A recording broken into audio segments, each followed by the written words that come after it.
Hola, buenas tardes. Yo soy la doctora Maya Espalter, pertenezco al equipo de salud mental del Hospital Privado de Rosario y hoy junto con la psicóloga María Luján Calabrese preparamos esta charla en donde pensamos en hablar de las repercusiones en la salud mental frente a la pandemia por el COVID-19. Cuando pensamos y diseñamos qué queríamos hacer, nos pusimos como objetivos fundamentales poder contextualizarnos dentro de esta pandemia, posicionarnos frente a esto que era algo nuevo, entender cómo la pandemia es un estresor que fue y es multidimensional, conocer los estados psicológicos que han sido las que tienen las personas que han sido infectadas por COVID-19 y fundamentalmente poder favorecer la autopercepción de nuestros síntomas, conocernos, ver qué nos está pasando y a partir de ahí poder comprender cuáles son los hábitos y cuáles son las conductas más favorables para poder contrarrestar la aparición de estos síntomas que para muchos pueden ser nuevos.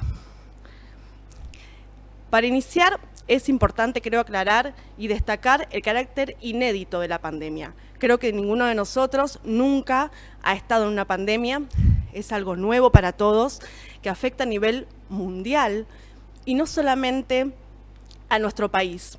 Entonces, esto como un desenlace inmediato genera incertidumbre.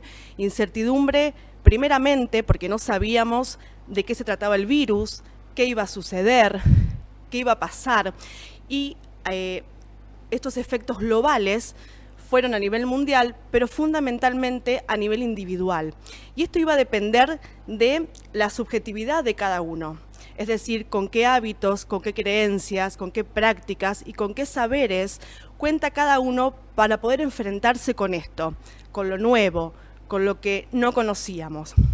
Creo que todos tuvimos un poquito de conmoción cuando en marzo del año pasado nos enterábamos de esto nuevo que aparecía, que empezábamos a ver, que en todos los lugares del mundo estaba avanzando y actualmente se está viendo que más allá de todas las consecuencias, de todas las repercusiones a nivel físico que ya todos conocemos, con los chequeos que hay que hacerse, son muchas las consecuencias a nivel de nuestra salud mental. Hay mucha más gente afectada con alguna complicación o alguna sintomatología psicológica que por el virus en sí.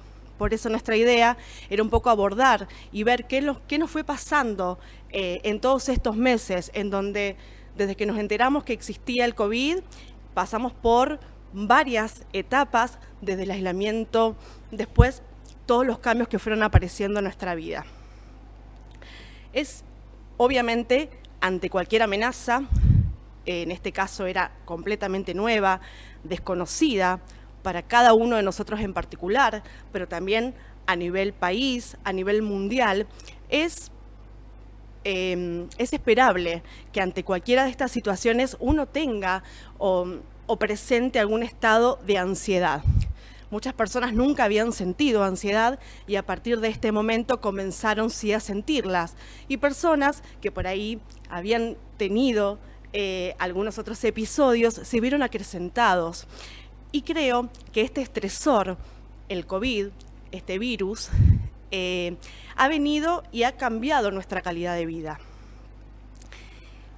Desde un comienzo hasta ahora, muchas fueron las emociones que sentimos.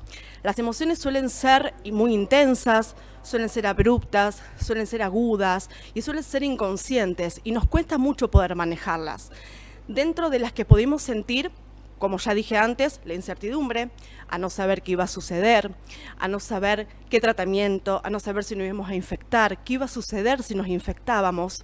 A esto se agregó el miedo obviamente a enfermar, miedo a contagiar a otro, miedo a perder nuestra calidad de vida, miedo a quedarnos sin trabajo. También estados de ansiedad, estados de angustia, mucha preocupación desde el comienzo hasta ahora.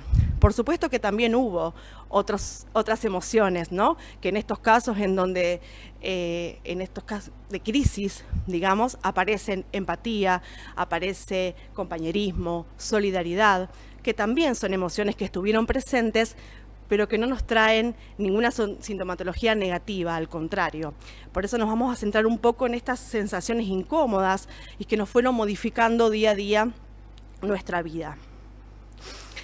A medida que desde marzo del año pasado nos enterábamos que existía el SARS-CoV-2, empezamos a entrar en aislamiento. Un aislamiento que fue muy restrictivo en un comienzo y por supuesto que se empezó a ver modificada nuestra rutina cotidiana. Nuestra rutina en donde hubo que cambiar un montón de hábitos. Desde lo laboral, conocimos lo que es el teletrabajo, trabajar en casa, cambiar nuestra modalidad. Hubo quien tuvo un desempleo temporal porque no podía realizarlo desde su casa, tuvieron que cerrar negocios, hubo cambios en el empleo. Esto, por supuesto, que trajo mucha preocupación para mantener el sustento económico. Quien tiene niños en casa sabrá lo que es la escuela, lo que fue la enseñanza en casa, sumado a todas las preocupaciones que uno traía, el miedo y su preocupación como adulto, se sumaba esto, el tratar de enseñar, el tratar de transmitir algo que no estábamos acostumbrados. Importante también en nuestra sociedad lo que es el contacto, la pérdida de contacto con amigos, con familiares, con colegas, con vecinos. Perdimos el juntarnos, en poder salir, ese contacto diario que muchas veces mantenía y era parte de nuestra vida. También se perdieron las actividades recreativas, esas actividades que son tan importantes en nuestra vida, porque más allá de nuestras obligaciones, el trabajo, la escuela y todas las obligaciones diarias, la parte recreativa es una parte o debe ser una parte importante en nuestras vidas en donde nos permite poder abstraernos en algún momento del día y poder disfrutar de lo que nos gusta hacer. Obviamente también el alejarnos de nuestros seres queridos, el estar aislados y el no saber qué iba a suceder. Todo esto hizo que nuestra rutina diaria cambie, desde horarios y de todo lo que dije recién, trabajo, educación, nuestra rutina, y hubo que adaptarse a esta nueva realidad. Es normal, ante cualquier situación nueva y desconocida, sentir, por supuesto, miedo, estrés, preocupación. Es esperable sentir esto, son respuestas normales. Uno tiene que adaptarse. Lo que no es normal, o no sé si decirlo normal, sino lo que no sería bueno, lo que vamos a tratar de ver acá, es cuando estos síntomas continúan, cuando nos perjudican nuestra vida diaria y cuando ahora en la actualidad, cuando estamos comenzando a reabrir, a retomar nuestras actividades, ciertos síntomas nos impiden poder volver a disfrutar de las cosas diarias como lo hacíamos antes. Por eso podemos decir que hay dos tipos de respuestas. Por un lado tenemos las respuestas funcionales. Son aquellas que permiten que el individuo, que la persona, se pueda beneficiar ante una situación de crisis. En este caso, viéndolo puntualmente con el COVID, muchas personas durante el aislamiento aprovecharon para buscar otras actividades extras. Comenzaron a hacer actividad física en casa, cocinaron, leyeron, vieron Netflix, estuvieron con la familia, es decir, pudieron aprovechar más allá del aislamiento en sí. Y después están las otras respuestas, las disfuncionales. En este caso, el sujeto se ve perjudicado y no puede ver un beneficio con respecto al estresor, a lo que le está generando estos síntomas. Y lo peligroso, o lo que se está viendo actualmente, que estas respuestas disfuncionales muchas veces llevan a tomar conductas que no son las adecuadas, como por ejemplo el aumento de consumo de alcohol, de tabaco, de drogas, de psicofármacos. Se ha visto en algunos senos familiares aumento de la violencia intrafamiliar, uno se encuentra más irritable, el sedentarismo. Son todas respuestas disfuncionales por no poder enfrentar esto que nos estaba pasando. Por eso vamos a hablar un poco de las respuestas psicosociales al COVID-19. Como ya dije, miedo creo que sentimos todos. En un principio fue miedo al virus en sí, miedo a si me enfermo, miedo a si enfermo a alguien, si me enfermo, ¿qué me va a suceder? ¿Voy a conseguir una cama? qué va a pasar conmigo. Y en un principio también fue bastante complicado la estigmatización, el que no querer saber si estoy aislado, si estuve en contacto con alguien. Creo que el miedo fue una constante importante y sobre todo en un inicio en donde la incertidumbre nos ganaba espacio porque no podíamos saber demasiado. Sentimientos diversos de impotencia, de tristeza, de aburrimiento, de soledad, y esto se vio mucho en las personas que vivían solas y fundamentalmente en nuestros adultos mayores, que bueno, por una cuestión de vivienda, quedaron aislados, viviendo solos en su casa. Si bien uno podía mantener un contacto con las nuevas comunicaciones, con el teléfono, por Zoom, podíamos verlos a través de una puerta, no era lo mismo, no fue lo mismo y generó muchos sentimientos negativos en nuestros adultos mayores y en personas que vivían solas y perdieron todo contacto con el exterior.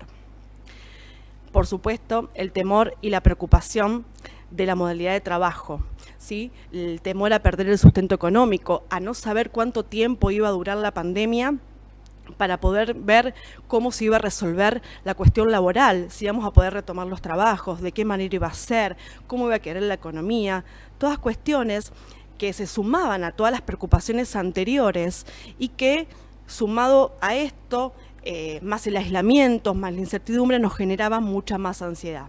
Y por último, pero no menos importante, la separación de nuestros seres queridos.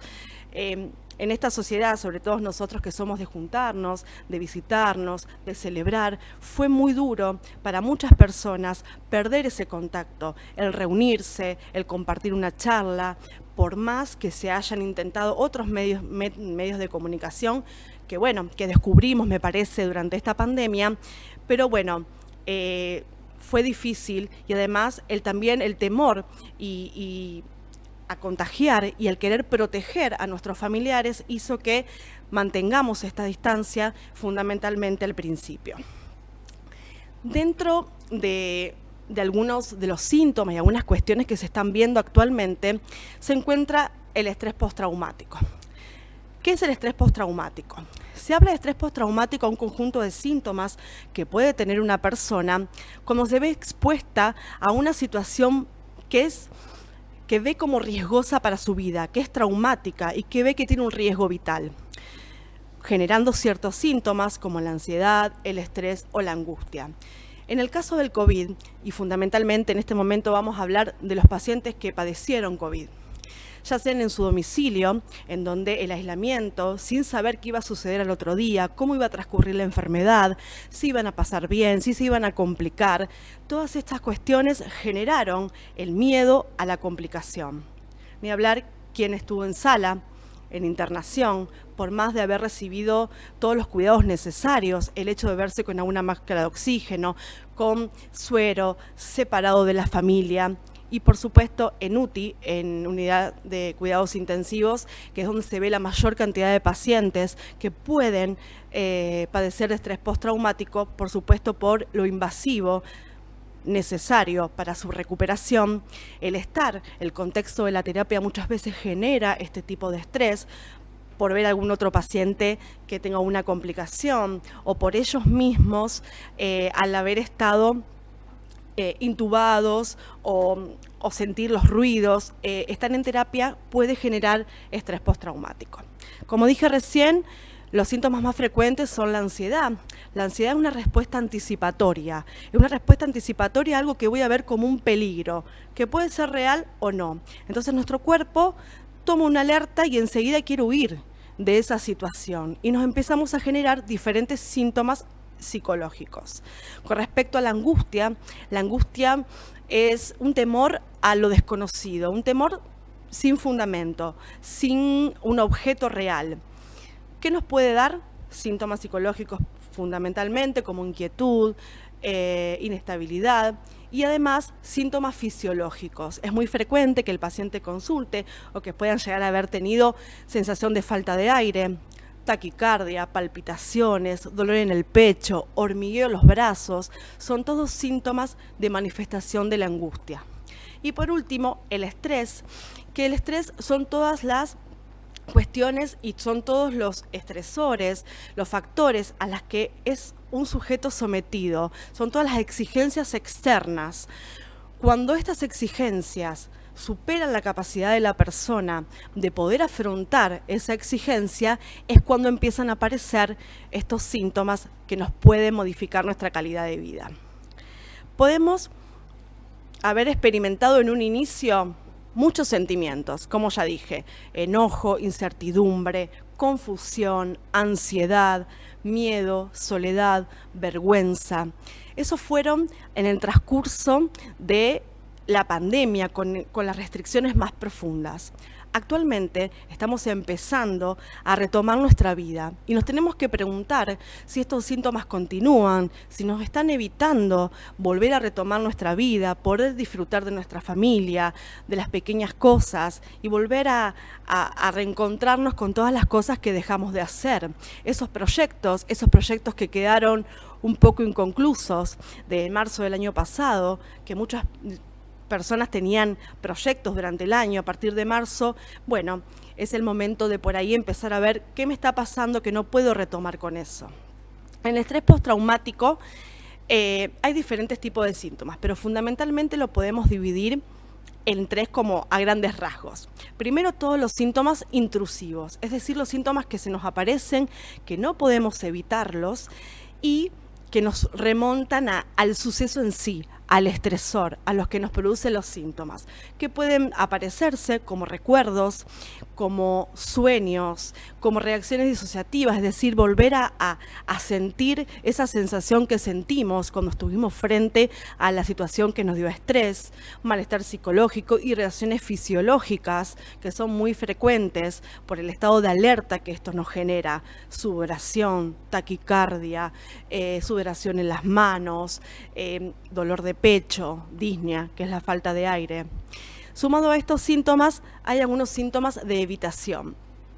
El paciente, la persona, evita tanto los recuerdos del suceso en sí, como sus pensamientos, emociones, ir a lugares que le recuerden el suceso que le genera tanto estrés.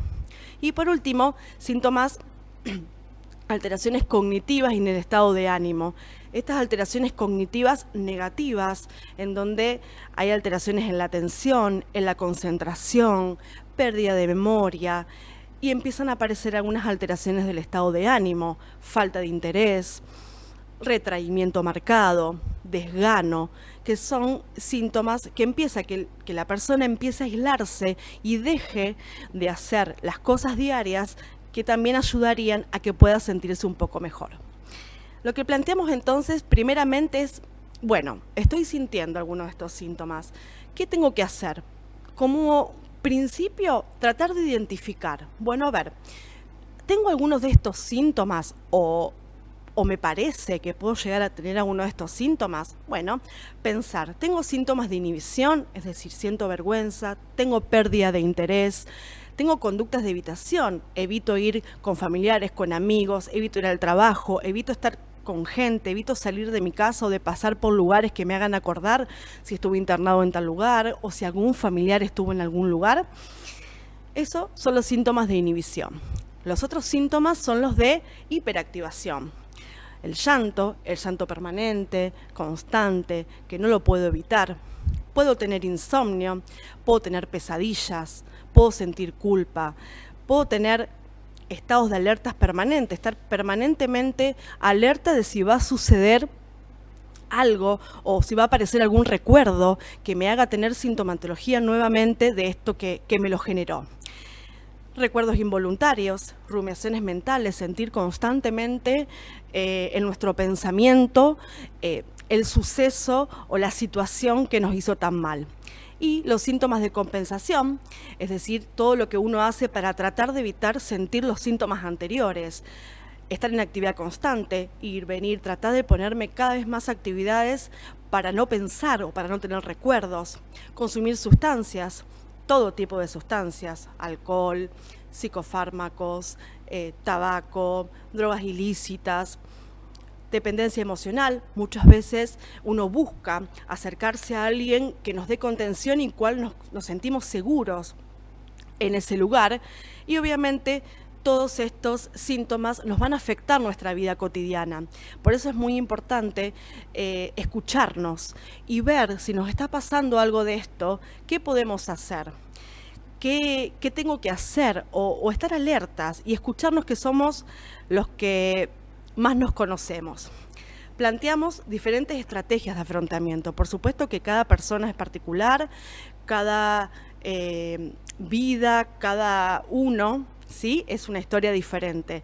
Pero es importante, por supuesto, y en primer lugar, reconocerse, buscar ayuda si es necesario y no centrarnos o tratar de evitar de centrarnos en el problema en sí, sino en poder cambiar nuestras emociones, nuestros pensamientos y nuestras conductas para poder, más que hacer foco en nuestros problemas, para poder avanzar y sentirnos mejor.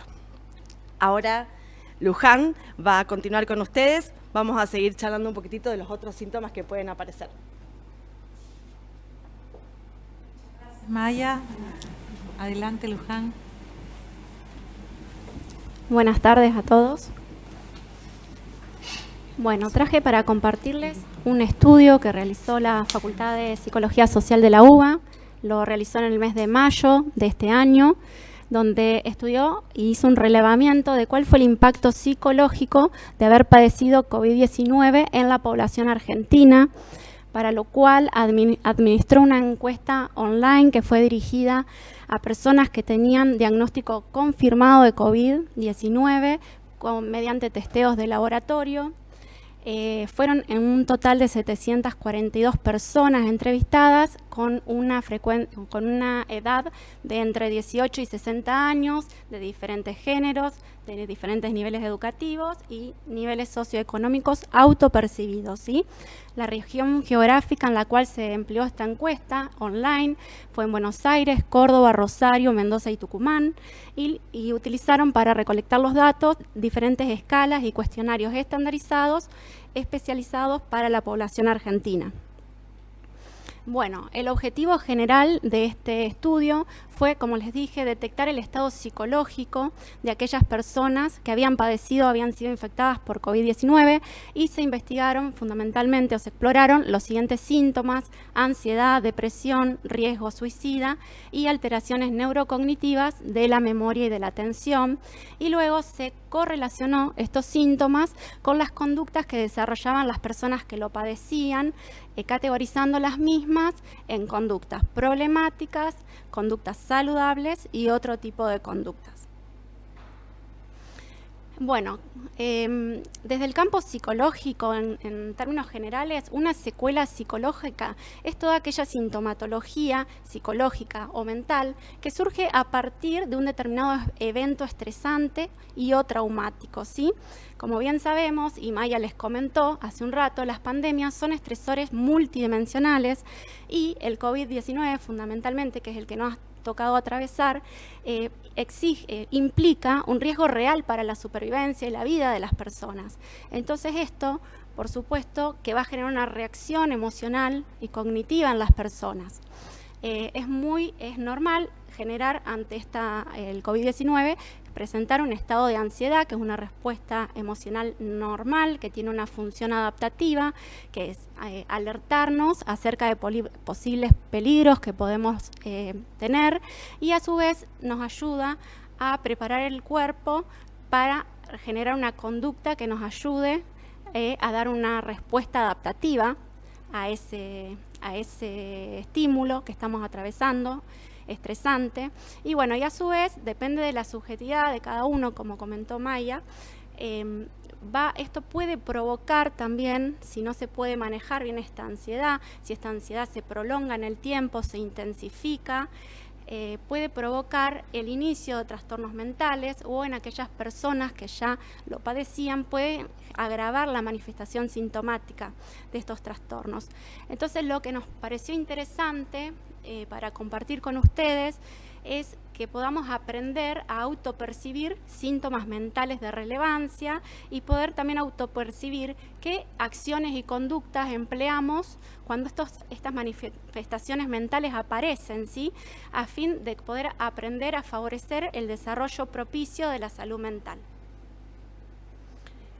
Entonces, la pregunta que generamos para compartirles es si considerás que eres capaz de autopercibir los síntomas psicológicos de relevancia que te acompañan durante las actividades de tu vida diaria, y te vamos a invitar a pensar si se manifiestan en ti los siguientes síntomas. O sea, la idea es que puedas ver si en alguno de estos síntomas que voy a describir a continuación podés sentirte identificado, para tomarlo como señales de alarma, ¿sí?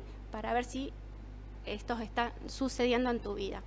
Bueno, por ejemplo, si aparece un estado de alerta, preocupación y excitación, junto a pensamientos disfuncionales exagerados con respecto al peligro que corremos o el peligro percibido, y si esto genera respuestas emocionales que activan automáticamente sensaciones físicas como hormigueo, sensación de calor intenso, debilidad en las piernas, incapacidad para relajarse, miedos, mareos, palpitaciones, sensación de ahogo, sudoración, miedo a perder el control, miedo a morir, entre otros, probablemente puedan ser las manifestaciones de síntomas de ansiedad, ¿sí?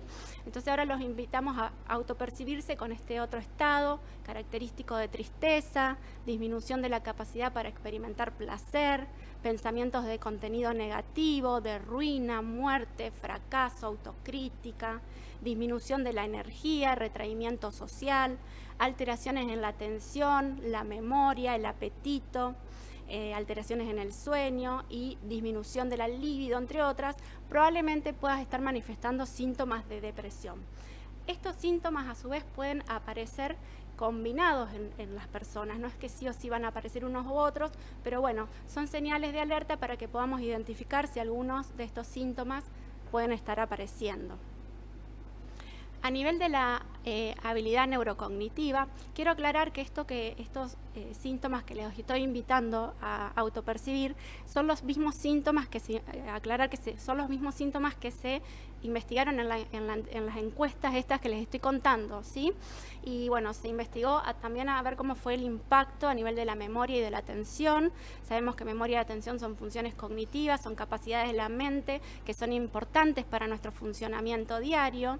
La memoria y todas las funciones cognitivas las usamos diariamente, ¿sí? Porque la memoria nos permite registrar, codificar, consolidar, retener y almacenar información, luego recuperarla y evocarla. Asimismo, la atención es lo que nos permite seleccionar y concentrarnos en los estímulos que nos resultan relevantes, ignorando aquellos que son irrelevantes o distractores, ¿sí?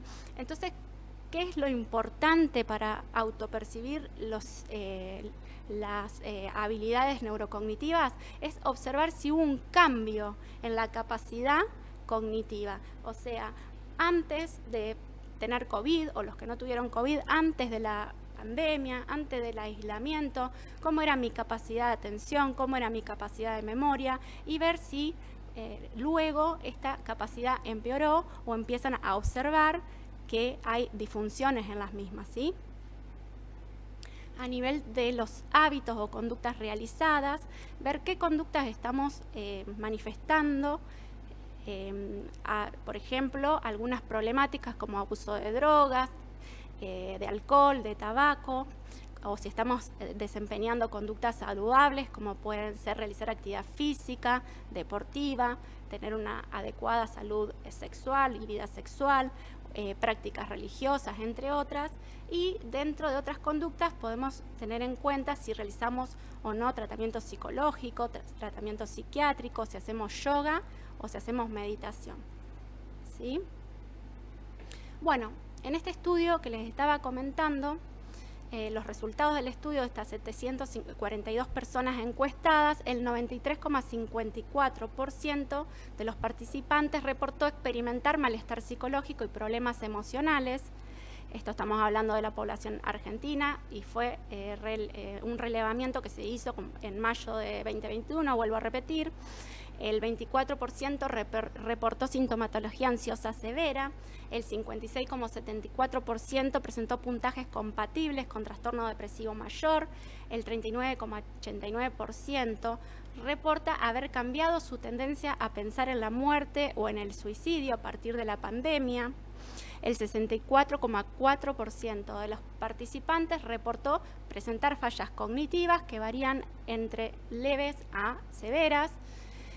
Más de la mitad de la población reportó que no realizan ninguna de las siguientes actividades, como son meditación, práctica religiosa o yoga. Y el 50,94% de los participantes informa realizar actividad física, y este es un dato muy importante porque esta conducta se asoció con menores niveles de sintomatología ansiosa, depresiva y de riesgo suicida.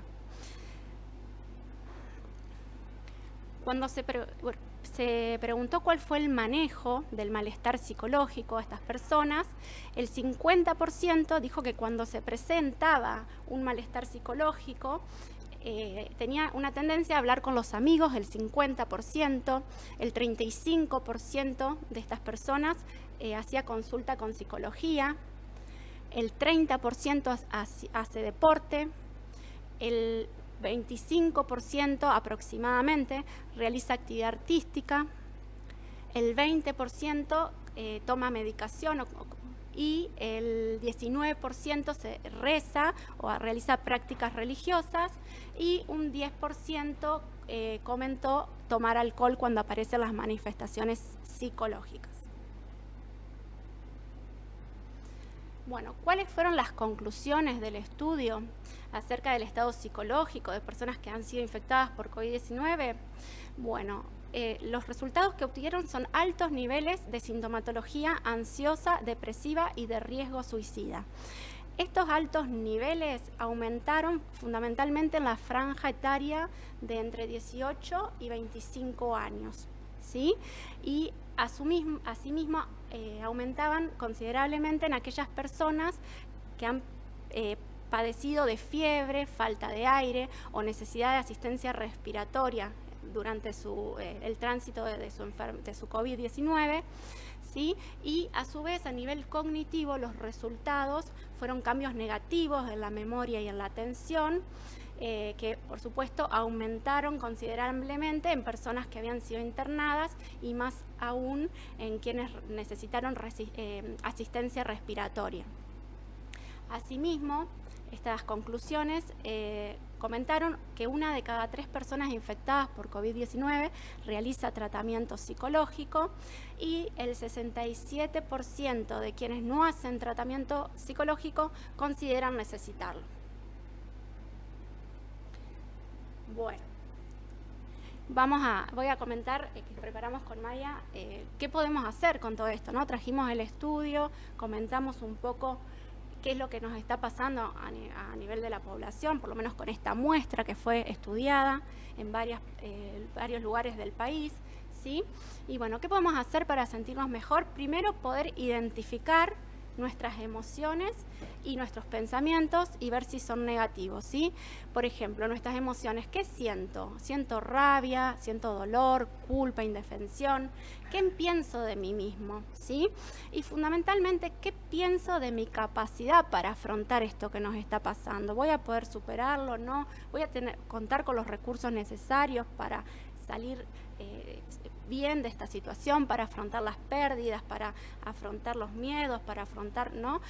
Todo esto que aparece en nuestros pensamientos, inclusive en modo muchas veces inconscientes, muchas veces son pensamientos que están distorsionados, son distorsiones cognitivas que tienen una tendencia a exagerar lo que uno piensa y asimismo a centrarse en lo negativo. Entonces también esto es importante, preguntarse y autopercibir si estos pensamientos son acordes a lo que la mayoría de la población, los amigos, los hermanos, o si están siendo sobredimensionados, es importante, ¿sí?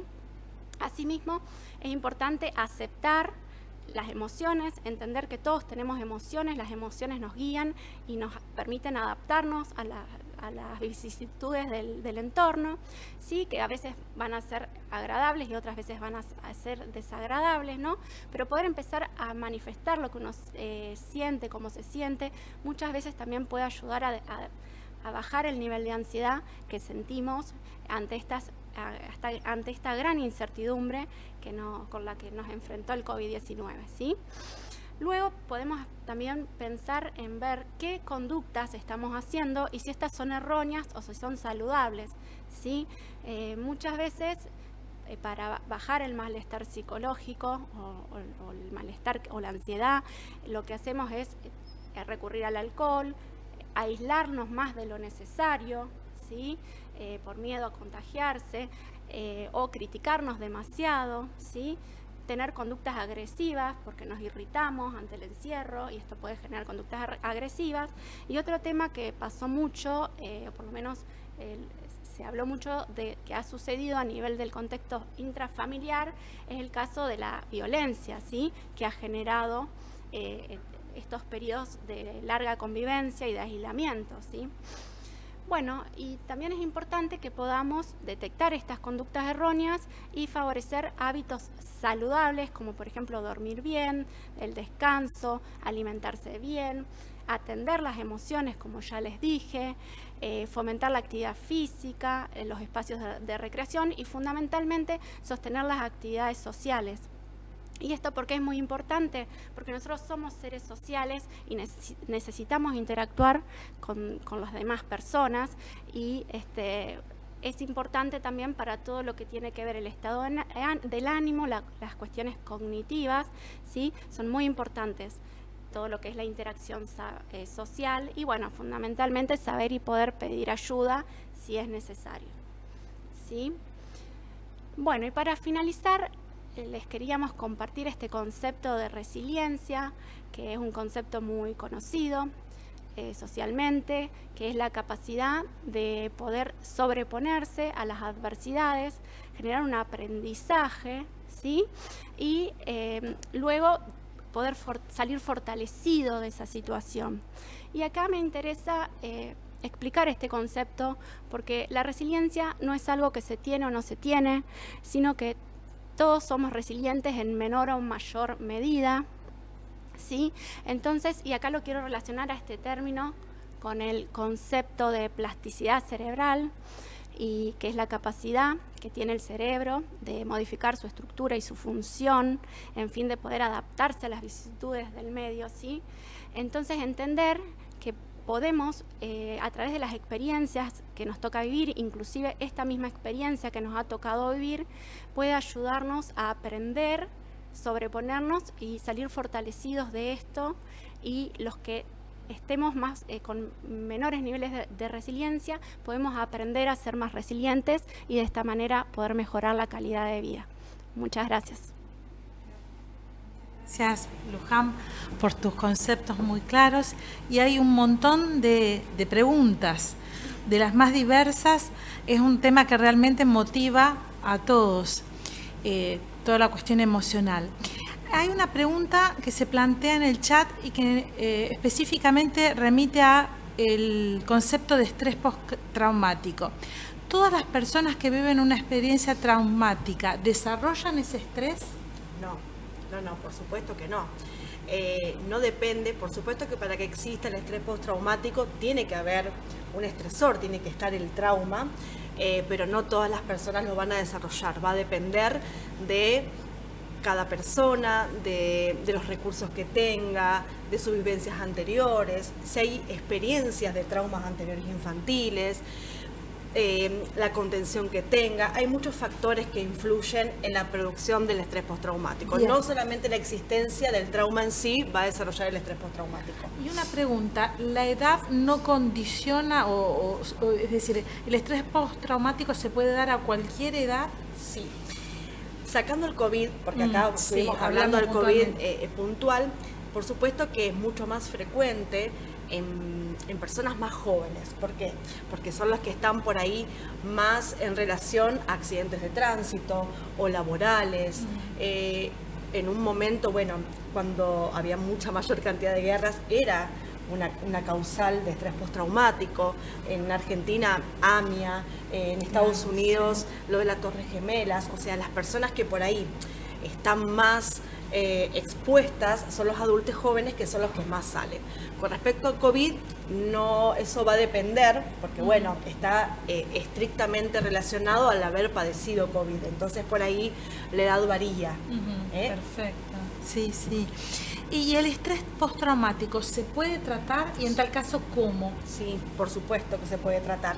Bueno, como dijimos antes, primeramente aceptar o reconocer que algo nos pasa y después consultar, buscar. Siempre es importante recurrir a algún profesional, sentirse cómodo. Se trata tanto con psicofármacos, hay diferentes dependiendo de los síntomas de cada persona, eso es muy particular, y por supuesto con psicoterapia. Es una patología que es muy frecuente y que, bueno, que se puede tratar y que se puede resolver. Perfecto, ¿sí? No hace falta padecer. Aun cuando una persona haya atravesado a lo largo de su vida, distintas situaciones de estrés postraumático. Sí, bien, por supuesto. Bien, perfecto. Gracias. Porque es una inquietud que es cotidiana, esta expresión de, y a mí me pasaron tantas cosas en la vida. Claro, pero no todo se toma como un estrés postraumático. Bien. El estrés postraumático está relacionado con situaciones en donde hubo riesgo vital y real de morir o de ver a alguien. O sea, son estresores importantes. Bien. Por supuesto que cada persona lo vivirá como pueda, pero bueno, si hay algunas situaciones más profundas o más difíciles en la vida de las personas que pueden condicionar a padecer un estrés postraumático ante estas situaciones. No todos, ante una situación donde haya riesgo de vida, vamos a desarrollar un estrés postraumático. Perfecto. Y eso tendría que ver con lo que planteaba Luján, la resiliencia. Sí, bien. En algún sentido, en algún punto, sí. Bien. Luján, te quería preguntar, cuando hay cuestiones cognitivas, como vos remitiste o informaste, trastornos de atención, trastornos de memoria, ¿qué sugerencia das o te parece cuando la persona empieza a percibir que tiene dificultades? ¿Qué sería lo más conveniente? Bien, eso es lo que yo comentaba. Primero, observar el cambio, autopercibirlo, ¿sí? Porque esto es muy importante, porque es lo que nos va a permitir poder llegar a consultar. ¿Sí? Luego se puede, consultar con un clínico, un neurólogo, y también para poder saber y tener poder tener una respuesta objetiva de si hay o no una disfunción cognitiva, un deterioro cognitivo, hay un impacto de esto en calidad de vida que sea una señal de alarma, se puede realizar una evaluación neurocognitiva que justamente lo que hace es objetivar mediante medidas estandarizadas cómo está cada función en ese momento particular que la persona se viene a evaluar para elaborar un perfil neurocognitivo, y a partir de allí se puede elaborar programas de rehabilitación o estimulación cognitiva en el caso que esto fuese necesario, ¿sí? Y en estas evaluaciones, ¿qué funciones generalmente son las que se evalúan? Bueno, si nos remitimos al caso del COVID, fundamentalmente, hoy en día sabemos que, como dijeron en las charlas anteriores, lo que genera a nivel cognitivo es una niebla mental. ¿Qué es esto? Es un estado estamos desconcentrados, tenemos fatiga cognitiva, tenemos un enlentecimiento de la velocidad de procesamiento, tenemos olvidos y tenemos dificultades en la toma de decisiones, ¿sí? O sea, el perfil que vamos a buscar fundamentalmente, si es en un cuadro de post-COVID, es un perfil más bien de tipo fronto-subcortical, o sea, las funciones, y ahí te respondo, que vamos a evaluar son más bien las funciones de la atención, las funciones ejecutivas, la memoria, ¿sí? Y en relación a esto, en base al motivo de consulta, va a ser el tipo de funciones que se evalúa y qué es lo que se va a buscar. Perfecto, gracias. Y en el caso de encontrar algunas fallas ejecutivas o de atención o de memoria, ¿cuál sería la propuesta, digamos? Bueno, en el caso de encontrar una de estas fallas, habría que ver en qué nivel o quantum aparecen, si estamos hablando de una leve disfunción en estas, o si estamos hablando ya de un deterioro cognitivo o moderado, y en base a eso se va a poder en conjunto, de manera interdisciplinaria, porque si aparecen fallas ya más severas, acá empezamos a trabajar, y siempre trabajamos en realidad de manera interdisciplinaria, ¿no? Pero se va a elaborar una estrategia de abordaje, de tratamiento conjunta, ¿sí? Con los especialistas indicados y todo lo que tenga que ver con los especialistas, ya sea de psicología, neuropsicología, fonoaudiología, neurología, psiquiatría, y bueno, se arman, esto es lo importante a saber, que no se arma un tratamiento para todos, sino que se arman se piensan los tratamientos para el caso por caso, ¿sí? Y la singularidad de cada paciente. Bien, gracias. Y hay una última pregunta. Nunca he sido una persona con signos depresivos y si bien estoy activa y trabajando post-COVID, anímicamente me siento diferente. Sí, por lo que hablábamos antes, creo que el aislamiento, creo que hay muchos factores que influyen. Que tenga síntomas depresivos no significa que tenga una depresión, pero es importante empezar, que ya se hayan sentido una alarma, que se haya encendido una alerta, es bueno para consultar, para ver qué es lo que está pasando, qué es lo que le está generando eso, y bueno, y a partir de ahí poder trabajar y ayudar a que se sienta mejor. Perfecto. Bueno, quiero agradecerles su participación. Todo lo que tiene que ver con el encuadre emocional que hemos estado atravesando todos, no solo pacientes, sino familiares de pacientes, hacen sumamente importante la contribución que ustedes hacen con respecto a este análisis de la resiliencia, la emoción y la evaluación en el caso de que hubiera trastornos cognitivos. Así que les agradezco muchísimo, Maya y Luján, y los esperamos a partir de mañana en otra jornada más de esta semana de las neurociencias. Gracias.